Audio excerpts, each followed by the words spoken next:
Great, thank you. Thank you so much for coming along this afternoon to Sarah's lecture, and a warm welcome. It is quite warm in here as well, isn't it? Compared to last week when it was as cold as it was on Christmas Day, it's now much warmer, so that's great, isn't it? My name's Liz Westcott, and I'm Department Head for Nursing, and it gives me great pleasure to welcome a very dear friend, Sarah Kagan, who's a professor at the University of Pennsylvania in Philadelphia, and she's going to talk on book smarts, street smarts, and nurse smarts. So first, a couple of housekeeping arrangements for you. We're not expecting a fire drill this afternoon, so if there is a fire alarm that goes off, I think most of you know the main exits to go out. If you haven't already done so, can you either turn your mobile phones off or just to silent? There are lots of very interesting mobile phone tones these days, so it'd be nice not to hear too many of them. And we're expecting Sarah's talk to last about 40-45 minutes, and then there'll be plenty of time for questions afterwards. And Sarah also will be staying for a little while after the lecture's finished, so you're welcome to sit and chat with her over a cup of tea next door. We are also going to be recording this session this afternoon, so if you do ask a question, just remember to speak up nice and loudly, and if you don't wish to be recorded, then please just let us know afterwards and we can edit that bit out, which is great. So just for the next couple of minutes, I just want to share with you a few things that we've been doing for the 125-year celebrations. So we started these celebrations planning about 18 months ago, and we've had a working group made up of Radcliffe Infirmary Guild members, which all of you are, as nurses of Oxford Brookes University, are eligible to join. It's a guild that's been going for about 91 years, so you'll be joining lots of history there as well. We've had representatives from local trusts, students and alumni, both student alumni and staff on the working group, and we were very fortunate to secure some funding from Health Education England Thames Valley for this lecture series, which is what Sarah is part of, and also we had some funding from the RI Guild. So hopefully you've all had your booklet that you were given in January, early February, and that takes you all through the 13 decades of nursing. And it's very interesting to think that when nurse education started on the Oxford site in 1891, probationers were accepted for training, albeit very basic. They would come for a trial basis on a month, and if considered suitable, would be required to stay for 12 months, and if they showed outstanding ability, they might be invited to stay for a second year. So all of you were outstanding because you're all here in the first, second and third year. So, so how things have progressed. But I think the main thing that we found when writing the booklet is the essence of nursing is still exactly the same, and that's one of the things that I'm sure Sarah will share with us.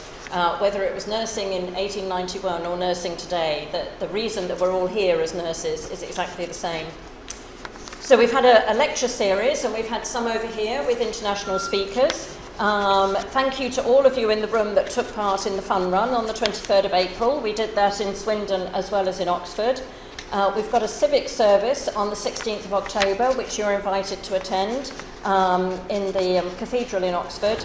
And concurrently with that, there's going to be an exhibition at the town hall. And you've seen, obviously, the lovely exhibition that Chris and David have done downstairs. So a few more lectures that either you're very welcome to get to in Oxford or to look at online after they've occurred. So the 16th of June next week, we've got Professor Alison Kitson, and she's going to be looking at compassionate care. 20th of July, we've got Professor Catherine Stoddart, and she's the Chief Nurse for the Oxford University Hospital Trust. And the 1st of August, we've got Professor Patricia Davidson, and she's from Johns Hopkins University in Baltimore. And Johns Hopkins and the university that Sarah is from in Philadelphia are ranked the two highest nursing universities in the whole world. So we're very privileged that we have Sarah from the top ranked one and Trish Davidson from the second ranked one in the world. So that's fantastic.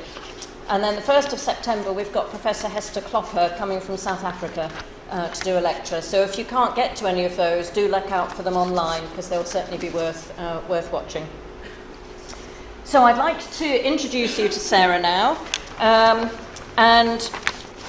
Sarah is the Lucy Walker Honorary Term Professor of Gerontological Nursing at the University of Pennsylvania. She also practices as a critical care nurse specialist in the Living Well Geriatric Oncology Program in Philadelphia Hospital. And in 2003, she was made an Honorary Doctorate of Science at Oxford Brookes University at a lovely ceremony. So we're very proud that Sarah's over here today. So I'm sure you'd like to give her a very warm welcome, and we'll look forward to her.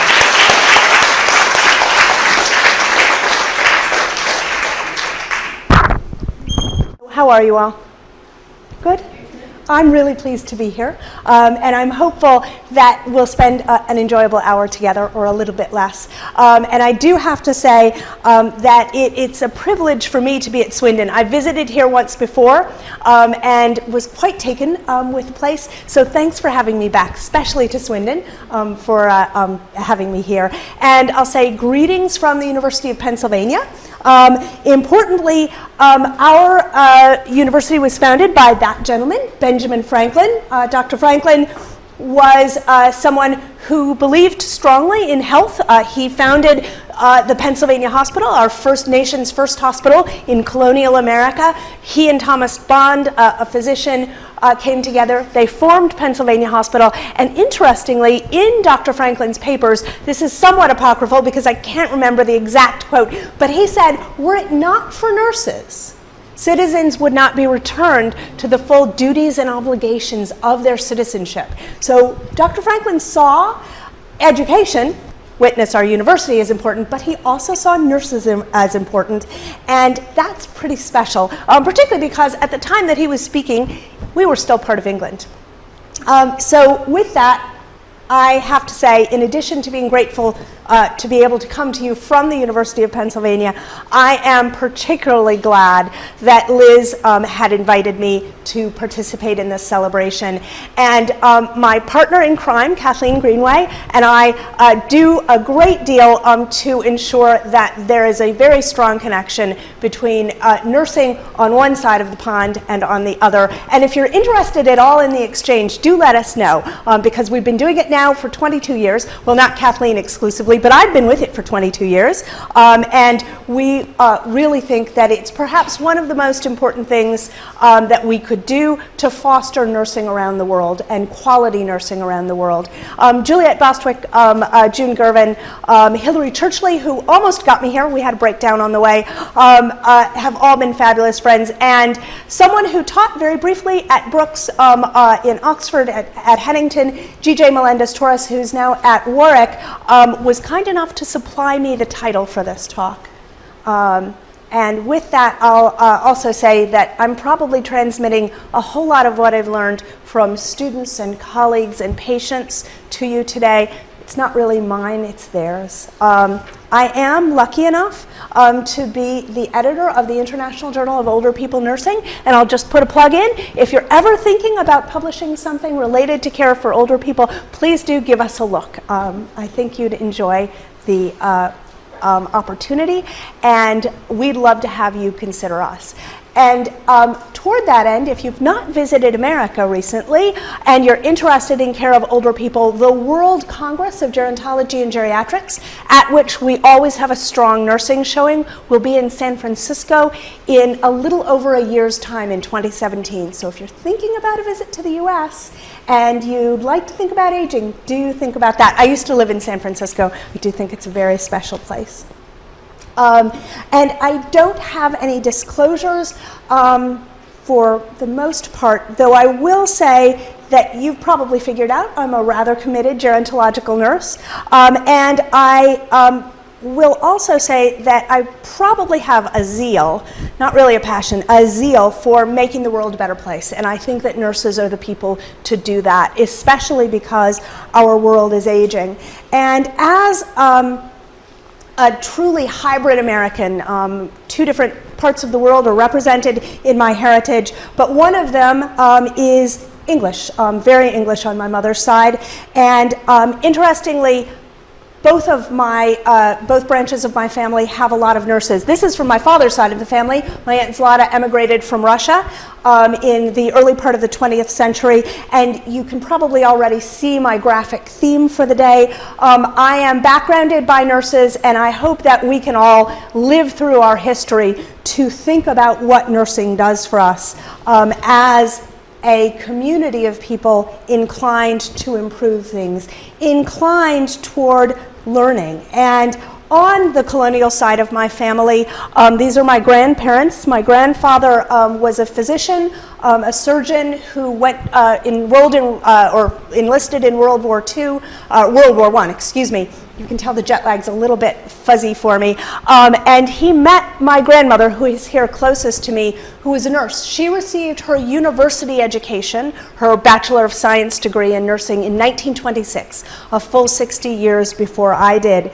And well, I've been a nurse for 30 years, so my grandmother graduated a full 90 years ago this year. I never get tired of proclaiming I'm a nurse. And I get to travel enough that I sit next to people on the airplane and say, oh yes, what do you do? And I say, I'm a nurse. I also love being able to say to people, I'm a nurse teacher. And those of us in the room who are nurse teachers can attest to the pride that we have in ensuring that when we're in need of nursing care, we know who will be caring for us. But when I say I'm a professor of nursing at the University of Pennsylvania, many Americans are quite shocked. Really? You can be a nurse there?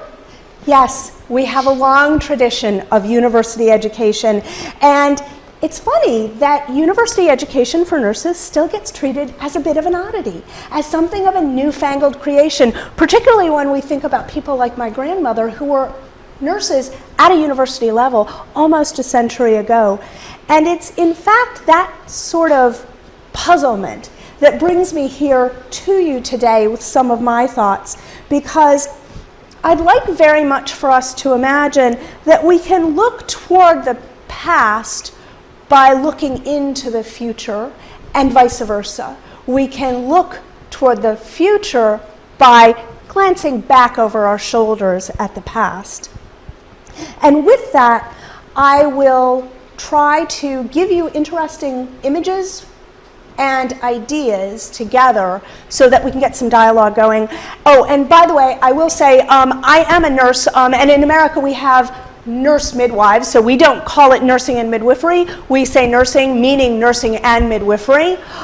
So I am being inclusive because I think from birth to death we need more nurses in the world, and I'll try to explain why. So you've all read what I wrote in anticipation, and I hope I piqued your curiosity, because I will try to support the idea that we all need smart, savvy nurses. We're all patients at one time or another, right? The distance between patienthood and clinicianhood is very short, and I want to have you imagine that we need to take a pretty strong stand on this as the world ages. But more about that in just a moment. First, I want to talk to you about something that, as I mentioned, has been going on for 22 years. Two colleagues from Brooks, as I remember, and Liz will correct me if I'm wrong, Steve Urser and Sue Atkins came to the University of Pennsylvania. We were in a vastly older version of our building, and I was a very new faculty member, and my dean said, look, you're going to do exchange. I'd never been to the UK. And I said, I don't like to travel. Could we not do that? Find someone else. Well, I lost the argument, and I'm very glad I lost that argument, because, as I mentioned, Kathleen and I are still directing this program, and we are, I think, able to see things about nursing, nurse education, health and well-being in our society from a pretty distinctive perspective.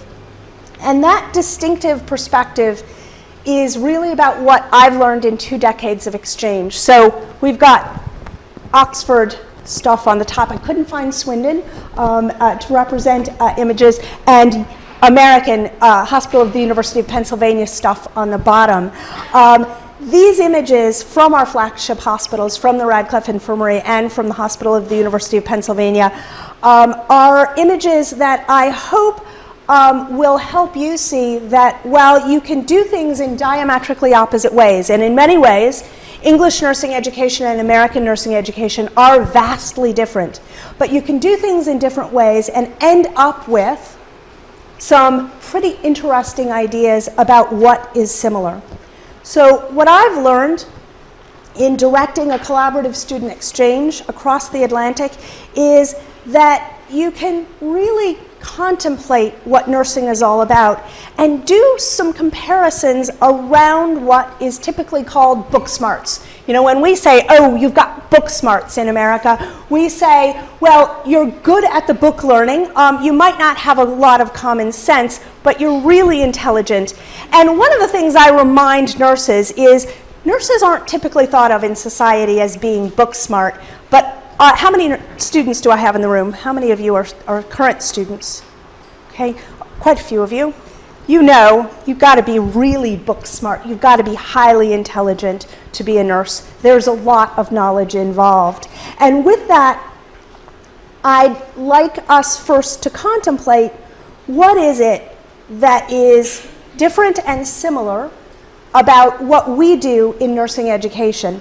And I'll say, like these two men, both of whom are nurses, who looked nothing like what people imagined nurses should look like in their day, American and English nurses are very identifiably nurses. You know, if I talk to a nurse here at Brooks, it's like, of course, we know what we're talking about. We know we're talking nursing.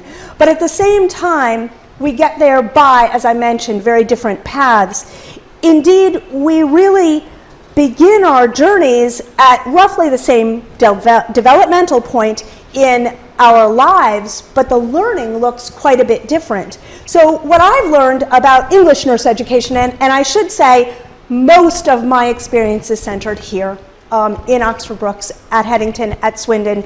It's what I know, but I have had some comparisons, and it's that I've observed, first, that there's an impressive emphasis on reflection in learning, on relation to people, to knowledge, to evidence, and in an evolving cycle of critique and action. That's prioritized. Specifically, students take on clinical responsibilities, learning as they go from the very start of their career. And for those of you who don't know, in American nursing, it's very different. Just keep that in mind.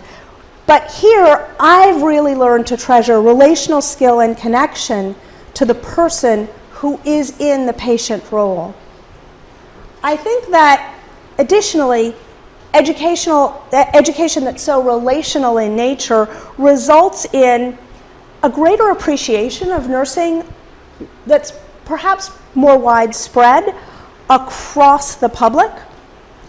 In some ways, I think the public here are used to working with nursing students, seeing them in trust hospitals, and being able to understand that nursing is an educational process. We do something quite a bit different, and that too is an important distinction that I'm going to explain in just a moment. But in short, I've come to think of nursing as a bit of an integral part of English life, sort of embedded by Nightingale lore, but Nightingale is important for us as well in almost a mythic sense, and that's useful for us to recall as we go forward, because if we think about what I see in nursing practice today here, nurses are able to manage really burgeoning science, mandates for quality, and ever-mounting workloads with very clear aplomb, with very clear poise, equipoise, and that's despite even sensationalized circumstances that often get the headlines but don't really tell the true story. There's a steadfast focus on nursing care, and I think that contributes very critically to personal health care experience as well as to national health outcomes that stand up, of course, very, very well internationally. So American nursing education, well, the first thing you can see is this image, which is compliments of an Austrian, a Viennese artist. It hangs in my office at home. It's currently down for cleaning, but it is an archival print circa World War I, and you can see that the probationer is dreaming of Florence Nightingale. A bit too pretty, but what's funny about Nightingale for us is that American nurses are fascinated by her epidemiologist self, by her scientist self. So Miss Nightingale is, as a nurse, very emblematic, but it's her science that American nurses are taught to revere. So where British students of nursing, as well as most others around the world, as far as I can tell, dive right into clinical care, we do not. In a 4-year degree, you'll probably not care for a patient in hospital until the end of your second or perhaps your 3rd year. That's a big difference. I know, see? There you go. I got a reaction from the students on that one, right? So it's really very different. What we do is emphasize science, and that means a full 2 years of science curriculum. Or science-heavy curriculum, as I should say.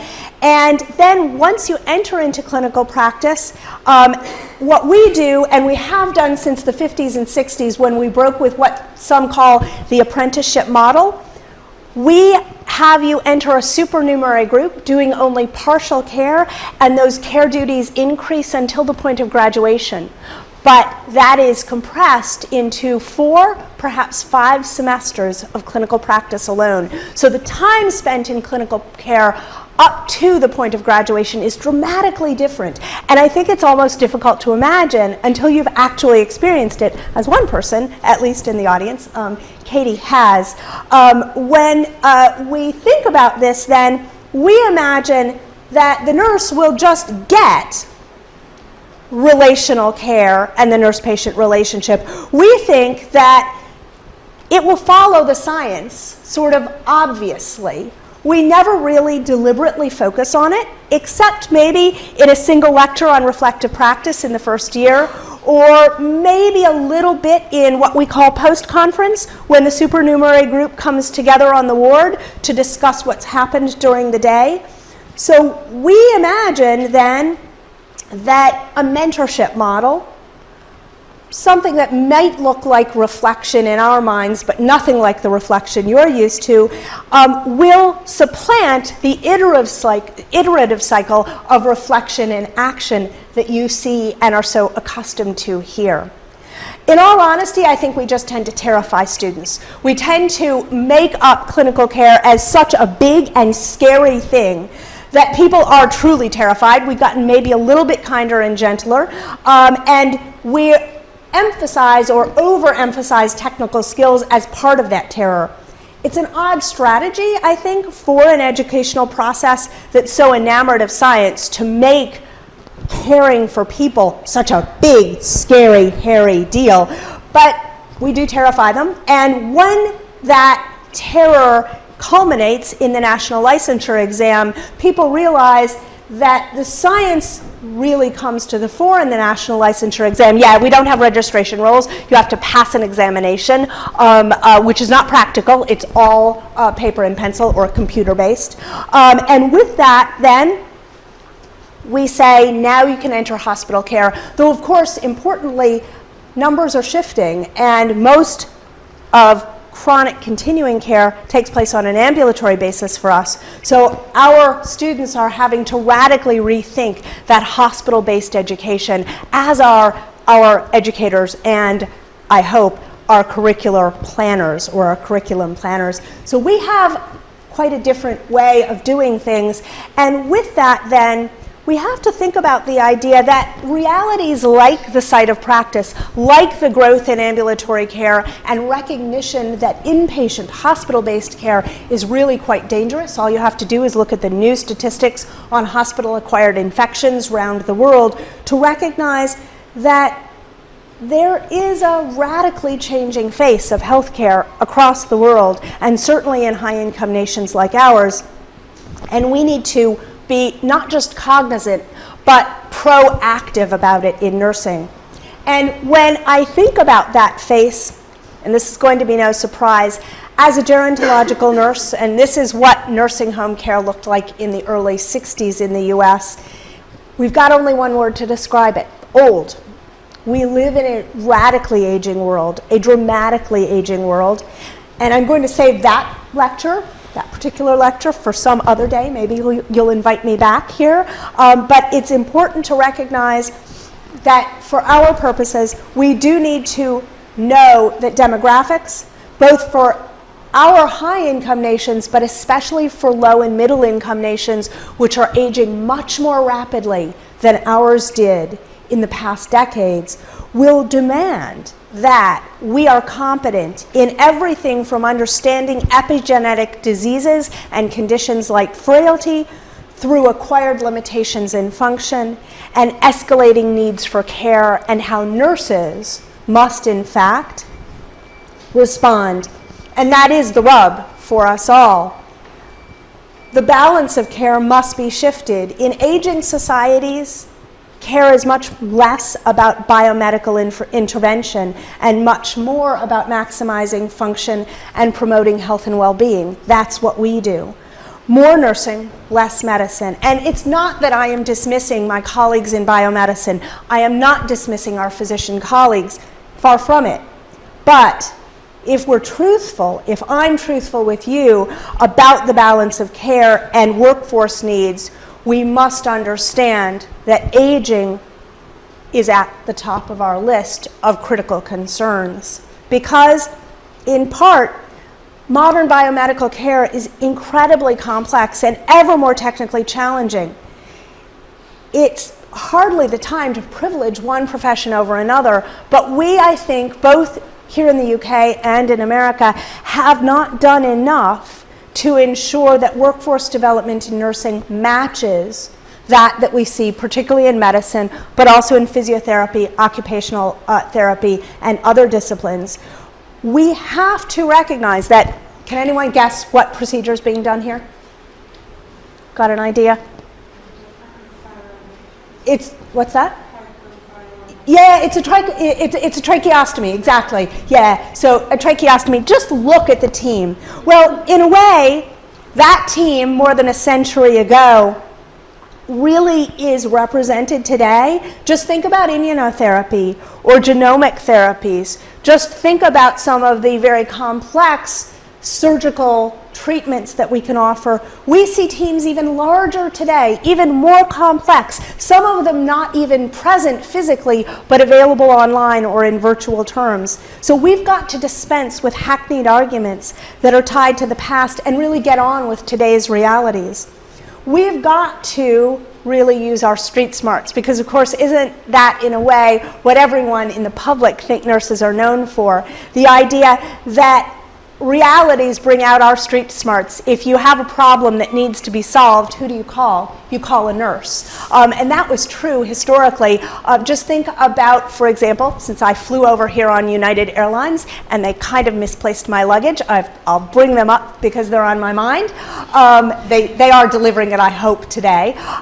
Yes, I did go shopping already. I'm contributing to the UK economy, but one of the things that you'll think back on, that you, I think, probably know, but if you don't, the first flight attendants, the first stewardesses were nurses.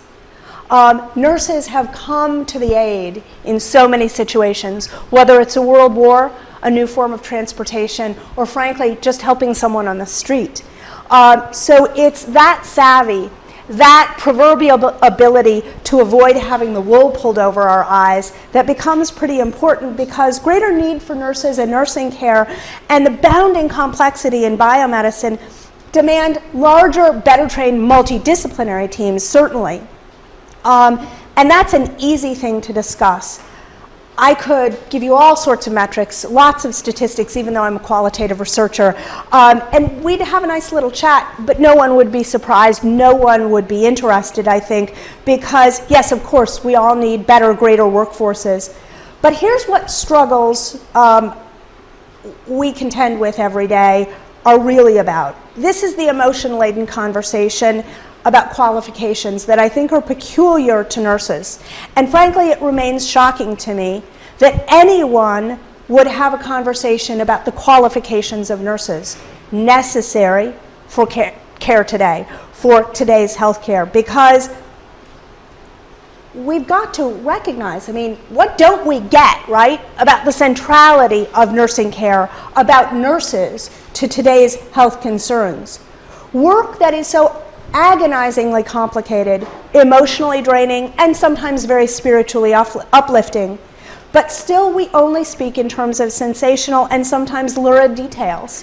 Why is it that the media, as well as we sometimes, are still kind of down here in that kind of debate when we need to elevate this to a grand global question of health and well-being, particularly as we consider that nurses, whether we're on this side of the pond or my side of the pond, are not about a divide. This isn't about kind and compassionate people or highly educated applied scientists. How is it that we can choose one over the other? Because think of it, how could we conscience in trusting those we love, our very life or the lives of people we love, to those who are less than optimally educated for the role? Would you say, oh, I'll take a physician with just 2 years education because that's all that's really necessary? No, that's the purpose of lifelong learning and continuing development. That's the purpose of moving into the university and recognizing the complexity of nursing science.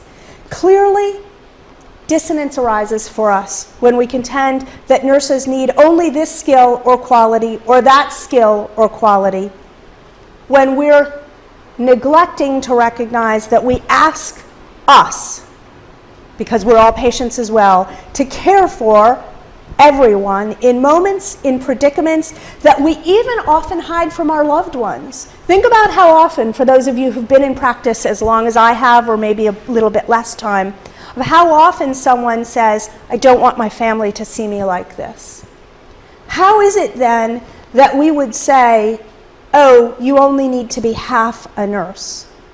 Outside of those times, I think we tend to look back at those painfully vulnerable and intimate moments with shame.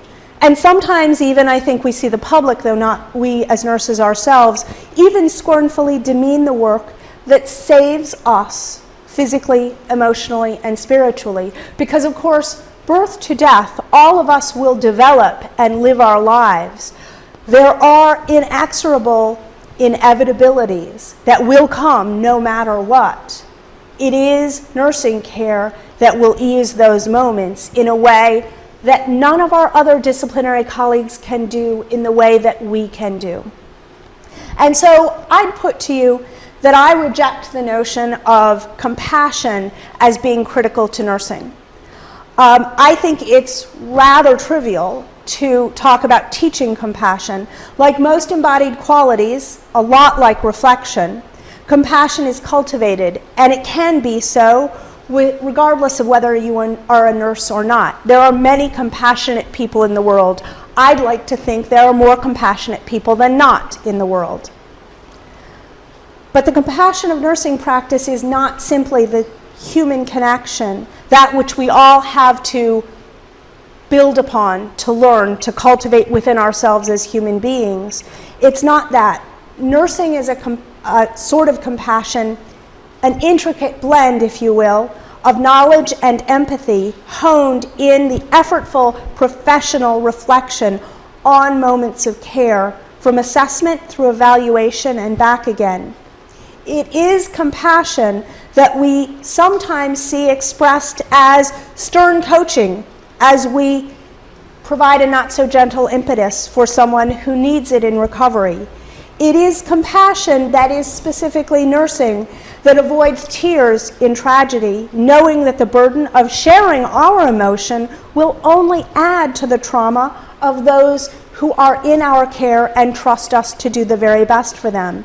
It is our compassion that navigates the ever-changing space between two people to provide dignity while maintaining distance to ensure preservation of self. The science of nursing like our expression of compassion, is different from the science of biomedicine, the science of so many basic disciplines. It is a place where we uniquely express the sort of knowledge that we need in order to make sure that our compassion is not simple human compassion.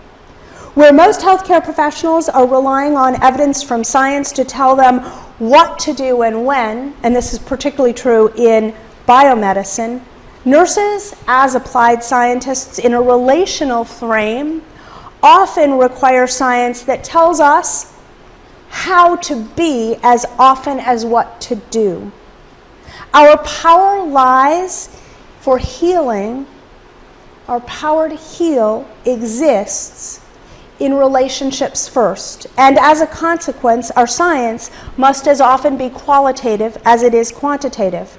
Qualitative inquiry, in fact, reveals plural subjective truths about interaction, about process, about culture.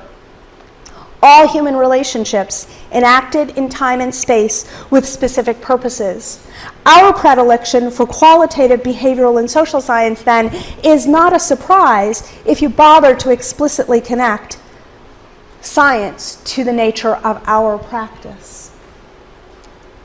Because nursing education instills in us an understanding that we must be prepared, and we must, and this is of course the American nursing diagnosis piece in me, we must be able to plan for the possible as well as dealing with and helping to manage the actual. So we've got to keep one eye on the present, what is practiced today, and one eye on the future. How must I prepare myself for what comes next?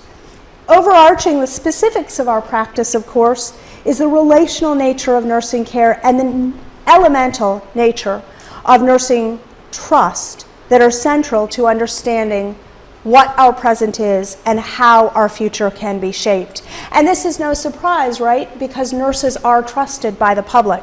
We have, of course, the Gallup poll that gets talked about a great deal, in which the public are asked, which professional group do you trust the most? And with all exception to 9/11, when, of course, firefighters were named as the most trusted group, every other year, it's nurses. And, of course, that's true because who asks about health and healthcare? Who wonders? Well, you're going to ask a nurse. As a member of the public without any background, that's certainly what you'll do. And it is the practice of nursing that I turn to begin to close our time together. We're stuck, I think, in a mid-20th century sensibility, at least at home, of nurses and nursing. We still speak about nurse as bound by context. In fact, my students are still talking about a med-surg course. And I remind them that in no tertiary care hospital will you find a general medical surgical ward in America anymore. Yes, small, tiny community hospitals, sure, there's med-surg because there's only one ward. But those are quickly becoming rare, just as hospital practice must become rare. In modern healthcare, hospitals have proved themselves to be highly complex, often dangerous places, particularly for older people. And so with that, we need to recognize that the biomedical paradigm is something that doesn't suit the needs of our aging and aged societies. The biomedical paradigm in which extensive biomedical intervention is applied in high technology settings like hospitals will soon outgrow, or we will outgrow, that context, because whether it's personalized medicine or any kind of subspecialism that we see predominating in biomedicine today, the challenge is that we'll come to a place where we can't reduce the human body any further. And if we think about it, who really wants to be reduced?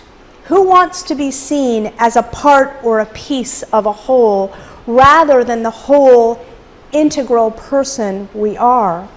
So if we're true to the relational nature of nursing practice around the world, and certainly here and at home in America, I'd say, thinking back to the meta-paradigm of nursing that we so often used up until really the 80s and 90s, of person, health, nurse, and environment, we should think about how to free nurses from their settings, to think about how and when people in our care might need us, when they might not need us, and how to extend relationships across boundaries of time and space. We need to recognize then that in many ways it's possible for us to think about how we can answer the call for nurses, and this is a nurse in Appalachia on a donkey in the early part of the 20th century. We can recognize that we've come through many threats. We've faced 2 world wars, we've faced the world without antibiotics. We've now got far greater threats, far more precarious threats. Just think about what we're learning about hospital-acquired infections and superbugs. Those antibiotics that we've thought of as, if you will, the pill to cure it all, have turned on us in a very possibly vicious way. So what we might, as nurses, want to consider is that we may be the discipline to rebalance subspecialism in biomedicine, whether we might, and certainly you have the GP here, but I'm talking about a different kind of gatekeeper, a different kind of integration of health. Think more about health visitors and district nurses. What we might think about is that if we have both life and death in our very hands, that whether it's considering antibiotic resistance or the challenges of being seen by one specialist for one thing and another specialist for another thing, as we age, that will become an impractical way of living our lives, achieving health, and it may in fact be counter to well-being at all. So technology, in many ways, while it has been quite useful, may turn out to be less than a best friend to an aging society. It may turn out that what we need is greater relational care and the idea that overcoming the biomedical sense that health is the absence of a problem, the absence of an illness or injury, that well-being is what nurses provide and what we should emphasize in the care that we offer. Because with all of these challenges, our aging world, high-tech care when we're all desiring high touch, what we might want to wonder about is whether it's time for a new vision, a clear-sighted vision with robust or even radical revolutionary thoughts, and a reaffirmation of some of the best values of our past to go forward into our future. With ever-enlarging inequity, despair, and problems of access to health and social care resources, and this is truly around the world, those inequities reign in all aspects of our world, and I think of both our societies. Isn't it possible that what we need to do is revisit our social contract and use that to align our vision for the future? So my challenge to you is really that now more than ever, the world needs nursing and nursing care from us. We have to do what we do best, aid people, families, and communities in preserving and promoting health and well-being. So my challenge then is how, given what we know about the similarities and differences of our educational processes and the exertion of our knowledge, skill, and comportment, particularly compassion, but not compassion alone, how is it that we might ensure that nurses and their care and our collaboration with the rest of the team in health and social care are available to all? How can we overcome self-deprecation? And how can we lose very outdated stereotypes to do what is necessary to rise above what we see as insurmountable challenges? So my challenge to you then is, regardless of whether you are a nurse yet or not, how is it that for the past and future we say that our street smarts will combine with our book smarts to create uniquely important nurse smarts. Nurse smarts that should, on a whole, be elevated and rise above where we are today to deliver care that is true to our role as credible critic of healthcare. And public health people know this the world round. If you want to know the quality of healthcare in an institution or a country or a community, wherever you go, ask nurses. They know.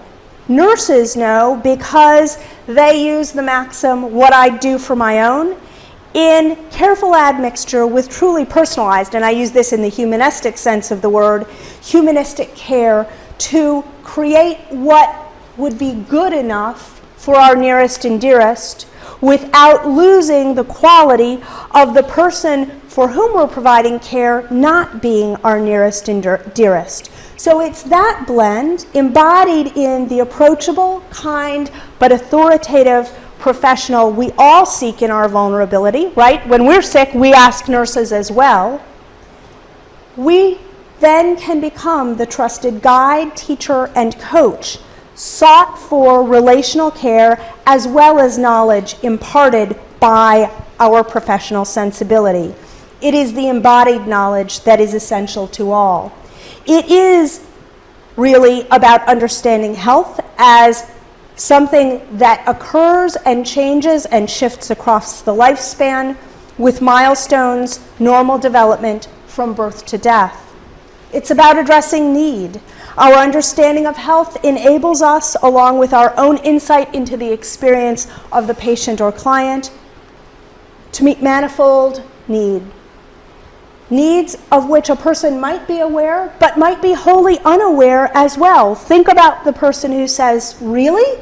That's what I need to do? Or is that what I have?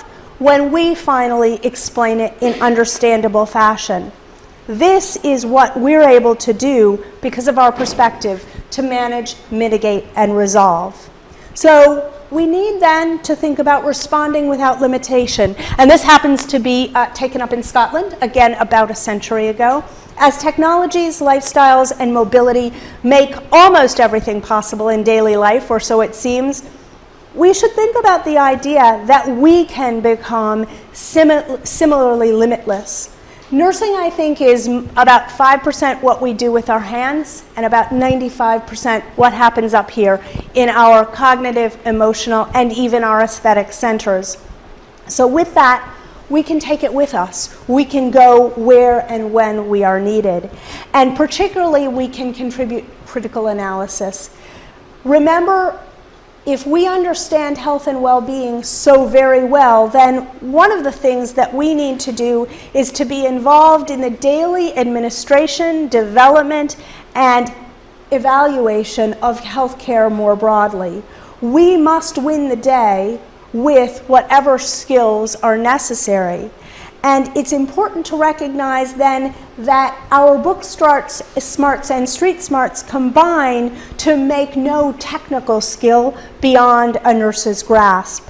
And as we think about it then, that vernacular expression, a place at the table, so to speak, is really nothing if it's not filled in healthcare and social care with a voice from nursing that aims for achieving the best for the most across society. We need to recognize then, it's a little bit like what we're told on every airplane flight that we take, we've got to support each other. We've got to care for ourselves in order to care for others. So staying true to nursing and to our patients for whom we have empathy through our professional compassion and our ability to protect their dignity in our shared humanity, means that we've got to nurse ourselves as well as we do anyone who is not a nurse.